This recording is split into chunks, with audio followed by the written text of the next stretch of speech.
Mrs. Jenkins had chosen this place a long time ago. At first, however, she was shy, even turned away when someone she knew passed by, but then she got used to it. And she really knew many people because all her life Mrs. Jenkins had worked as a teacher in the local school. But life happened that in her old age she had to sell produce from her own garden, and all because she desperately wanted to help her daughter Scarlett and granddaughter Emilia, but her pension was low. Her son-in-law found another wife, and after the divorce, Scarlett and her child lived alone in a rented apartment, worked all day long, but there wasn't enough money. Scarlett and Emilia usually visited her on weekends, and Mrs. Jenkins tried to give her daughter at least some money every time. Scarlett resisted every time and told her mother off. "Mum, what are you doing? I have a job, and you should have more rest, less gardening, and not sell all day long." "Well, daughter, I am still strong, and while I have strength, I want to help you. I can see how hard you work, and the garden is my pleasure, so nothing will happen to me. Take the money. Don't hurt me. Buy Emilia new boots. How is it possible to go to school in such worn boots?" Scarlett, hardly holding back her tears, gratefully embraced her mother, and so they lived, helping each other as best they could, dreaming that someday they would be much better. The square where Mrs. Jenkins, like other village women, sold fruits and vegetables, were not chosen by chance. Firstly, buses to the city departed from here. In addition, the square was located near a busy highway, and many cars and intercity buses stopped there so that passengers could stretch their legs after a long sitting. And of course there was great interest in the village's organic products, so people bought up everything, even without bargaining, since there was no time for that. Mrs. Jenkins chose a faraway corner of the square. At first other women thought that Mrs. Jenkins would not have any trade, but Mrs. Jenkins only smiled silently. And then the women began to notice that the former teacher's products were more readily bought than theirs. They could not figure out what it was all about, and asked Mrs. Jenkins's neighbour, Mrs. Brown, to find out. Mrs. Jenkins and Mrs. Brown had known each other for many years because their houses were next to each other. When they were young, even though they often competed, they treated each other charitably, but over the years there has been nothing left of their good neighbourly relationship. However, they never openly clashed and talked to each other rather amicably. Mrs. Jenkins knew that if something happened to her neighbour, she would be the first to rush to her aid, and she believed that Mrs. Brown would do the same. So, without suspecting anything wrong, Mrs. Jenkins shared with Mrs. Brown the secret of her success. You see, everyone wants a natural and organic product, but near the road, vegetables can get saturated with dust and exhaust fumes. People can see me from the bus, and when they come out on the square, they immediately understand that my produce is cleaner, so they buy it more readily. Since then, Mrs. Jenkins had no peace. Other women did not touch her place, but Mrs. Brown several times occupied it, and each time the answer was the same. "I thought you weren't coming today, so I decided to take your place in the shade." "Well, if you'd like, you can take mine, because I have already arranged everything here." Understanding that it was useless to argue, Mrs. Jenkins usually took Mrs. Brown's place, and on the next days she tried to get out early to get ahead of her cunning neighbour. And so this morning, Mrs. Jenkins got up early, came out of the house with the first rays of the sun, and wheeled her cart to the square. After walking a few metres, she heard the slamming of Mrs. Brown's gate, and increased her step, realising that her rival had also decided to take a good place early. As hard as her neighbour tried, Mrs. Jenkins managed to get to the best spot first. "What a speed you have! As if you have not worked all your life with papers," said Mrs. Brown, panting with annoyance. "Good morning to you too, neighbour," replied Mrs. Jenkins with a grin. They began to arrange their groceries in silence, But then they got bored and began a leisurely conversation about the vegetable garden, about children and grandchildren. "So Scarlett's husband hasn't come back yet?" asked Mrs. Brown. "No, and thank God. Who needs this traitor?" "That's right. Scarlett is a clever girl. She'll find happiness." "Maybe so, but she hasn't had any luck yet," sighed Mrs. Jenkins. The time flew by quickly, and the first buses began to arrive.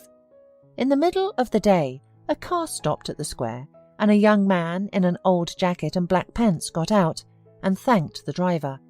Mrs. Brown immediately guessed that the stranger had probably just got out of prison. The man meanwhile stopped, looked for something in his pockets, and approached Mrs. Jenkins. "Excuse me, I only have $1. Can I have a couple of apples?" he asked. "Take it for free. You're not from around here. Where are you from?" asked Mrs. Jenkins. The man enjoyed crunching his apple and told her that he had recently been released from prison and was on his way home. When he saw the woman's wary gaze, he hastened to reassure her, saying that he had neither killed nor robbed anyone, and that it was a long story. He was without money because freedom had turned his head. When he got out, he had money, but fate brought him together with 2 women. They talked to him and left him without money. It was good that kind people helped, and somehow he managed to hitchhike here, but he would probably have to walk the remaining 40 kilometers. "Do you have family? Why don't you call them?" asked Mrs. Jenkins.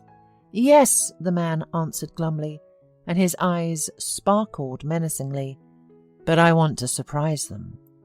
At that moment, a bus was going to the very town the stranger was from, turned into the square, and the man rushed to the driver. After talking to him for a few minutes, he came back frustrated. "He won't take me without money. It's against the rules, and he's afraid of losing his job," said the man sadly. "And the ticket costs $50. Mrs. Jenkins looked sympathetically at the man, reached into her pocket, and under the astonished looks of the other women, handed him the money. The man was stunned and, heartily thanking Mrs. Jenkins for her help, ran to the bus. "Thank you! I'll definitely pay you back as soon as I get home," he shouted, turning around halfway. "My name is Hugo. And you?" "Mrs. Jenkins. Get on the bus or you'll be late." "Thank you, Mrs. Jenkins. We'll definitely meet up. I promise." The bus pulled out of the square, and the women immediately attacked Mrs. Jenkins with accusations. "What a fool you are! He won't give it back." "I don't expect it," said Mrs. Jenkins, shrugging her shoulders. "We're human beings, not animals, and we're supposed to help each other." "He isn't a good man, he's a convict," they continued, but Mrs. Jenkins no longer listened to them and began preparing to go home. By the weekend, Mrs. Jenkins was sick and lay down with a high fever. Scarlett fussed over her mother, stoked the fireplace, gave her hot tea and some medicine. "Mother, how on earth did you get so sick?" said Scarlett, sitting down on the edge of the bed, and her voice trembled. "Oh, I came to the square and it started raining. I got soaked on the way home. I must have caught a cold." "It's all because of us again," said her daughter sadly, and tears came to her eyes. Realizing that Scarlett was about to cry, Mrs. Jenkins turned to her granddaughter and asked her to read a story. The girl happily ran to get the book, and Scarlett went into the kitchen. Emilia was reading a third story. The wood was crackling in the fireplace, and it seemed to Mrs. Jenkins that the disease gradually receded. Scarlett had just begun to serve dinner when suddenly there was a knock at the door. Scarlett opened the door and confusedly looked at the stranger, who asked for Mrs. Jenkins. Scarlett led the guest into her mother's room, warning him that she was ill. Mrs. Jenkins looked at the man and was surprised to recognize in this handsome young man, in an expensive suit, her recent acquaintance Hugo. The man apologized for not coming sooner, but he had some business to take care of. "Oh, you didn't have to bother yourself," Mrs. Jenkins waved her hand. "No, I must have. You've really helped me out a lot." Scarlett, blushing with embarrassment, invited Hugo to have dinner with them. Mrs. Jenkins looked at her daughter with surprise, and then shifted her gaze to Hugo, who was looking at Scarlett with interest. When they sat down at the table, Hugo told them his story. It turns out that he and his half-brother inherited their father's company. Hugo was engaged in financial matters and his brother in production. And then his brother set him up by falsifying documents as if Hugo was a tax evader. As it turned out after the trial, his wife was involved in this dirty story and soon divorced him to marry his brother. Hugo was given 6 months and a hefty fine. Of course, he was sad for the wasted days of his life, but he was not discouraged. Hugo came a few more times on weekends, and then one day Mrs. Jenkins heard from her granddaughter that he was also inviting them in the city. Mrs. Jenkins did not know what to think, but all her worries came to an end when one day Hugo's car stopped outside the house and he got out of it with a huge bouquet of flowers. Scarlett got nervous and ran to the mirror, and Emilia philosophically remarked, "The groom has arrived. Why is she nervous? After all, her wedding is soon." Mrs. Jenkins breathed a sigh of relief and thought with a smile that finally good times were coming to their lives. And for some reason, she was sure that her daughter would never be abandoned by